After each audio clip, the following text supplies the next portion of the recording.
All right, welcome to the Week 6 Forum. This week we are continuing our discussion of Chapter 4 and taking up the second of the two major issues addressed in that chapter, which is the issue of civil rights.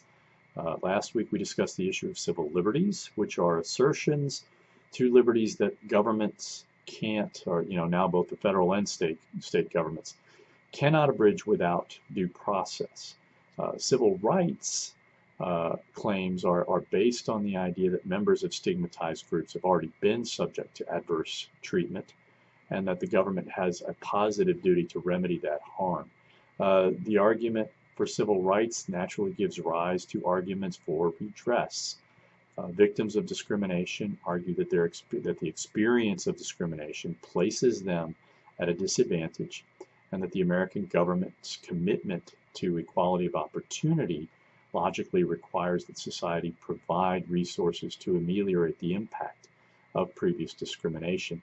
An example for civil rights claims is the argument for reparations, which has been advanced by African Americans, perhaps most eloquently by the Atlantic's Ta-Nehisi Coates, which I would recommend that you read if you have the chance and the inclination. The argument for reparations, according to Coates, is that discrimination didn't end with the Civil War. And discrimination didn't end when the Supreme Court handed down its landmark decision in Brown versus Board of Education. And discrimination didn't stop when Congress passed the Civil Rights Act of 1964. The argument for reparations is predicated on the argument that African Americans continue to suffer from discrimination and have systematically been denied access to basic avenues of advancement that other Americans have enjoyed for generations. In particular, access to quality education, access to owning a home, and access to decent health care, among others. Civil rights claims naturally give rise to arguments supporting affirmative action programs, in which members of discriminated groups are provided with a kind of preferential treatment as it relates to the distribution of public goods. And I recognize this is a controversial issue. A lot of Americans reject the idea that discrimination persists and asks, why should I be penalized for the discrimination of past generations? Large percentages of Americans believe in the notion of merit, that people should be rewarded on the basis of the work that they do and not on some victim status.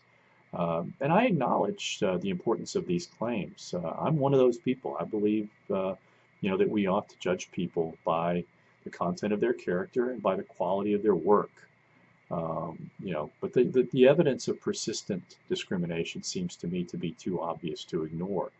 To use the metaphor of a track race, which President Lyndon Johnson deployed in justifying the Civil Rights Act and the subsequent war on poverty, how can you expect people to view the outcome of a race as just if the competitors are forced to start the race from a quarter of a mile behind the other competitors?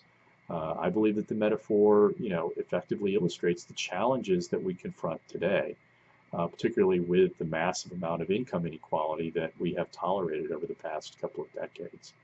The issue of civil rights offers a useful illustration of the dynamics that drive political movements.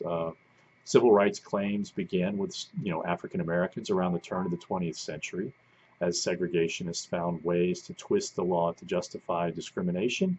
African Americans got organized and steadily worked to undermine the legal underpinnings of segregation.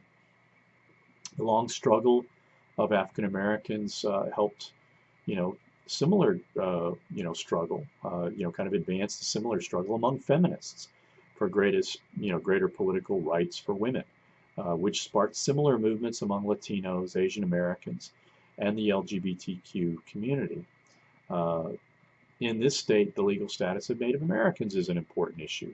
Legally, Native Americans are domestic dependent nations and have gone through significant changes in how that status has been interpreted, ranging from overt discrimination to attempted forced assimilation to gradual respect for and recognition for the need to preserve Native American culture.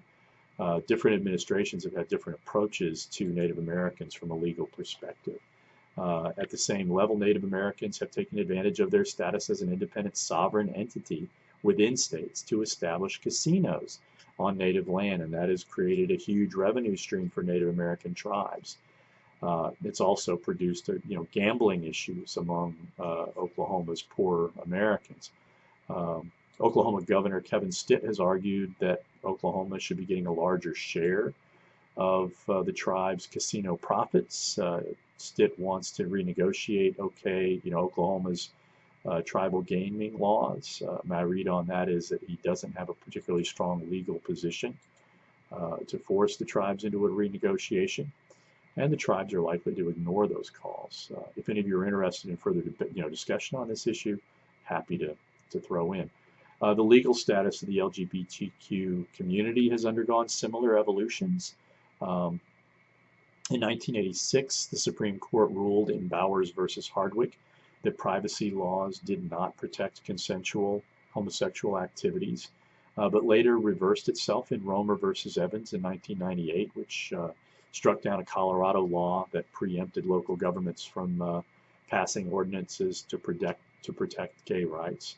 The Supreme Court again further ensconced privacy rights of the LGBTQ members in Lawrence versus Texas, which in 2003 expressly struck down laws that criminalized consensual homosexual acts.